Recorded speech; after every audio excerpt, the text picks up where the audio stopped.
Dakilang pag-ibig sa gitna ng pambahirang hamon at panahon.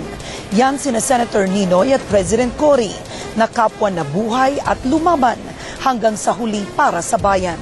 Nagpapatrol Marie Lozano. Anong naman ninyo ako, isa lamang lalaking inibig ko at hanggang ngayon si Ninoy lamang ang talagang iibigin ko. One true love.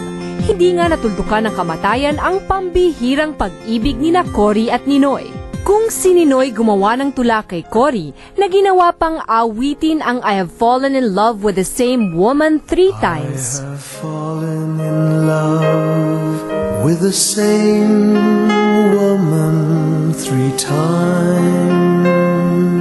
Si Cory naman naging parating bukang bibig kung papaano siya napaibig at mas minahal pa si Ninoy.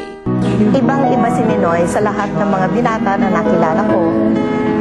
He was always interesting.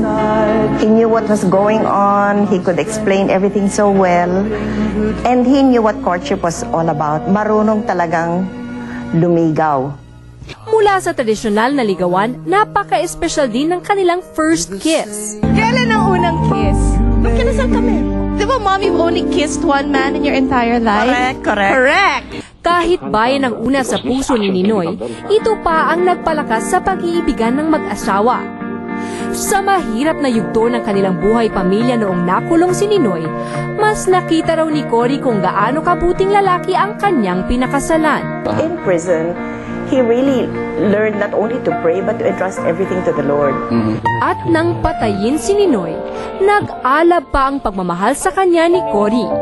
Si Ninoy ang naging lakas at inspirasyon niya para ituloy ang laban para sa bansa. Matapos ang maraming taon ng mahabang pangungulila sa asawa, sinagot ni Cory kung bakit di na siya nagmahal ng iba. No, I never thought I'd find another Ninoy. Ang swerte ko na, no, that I had daddy.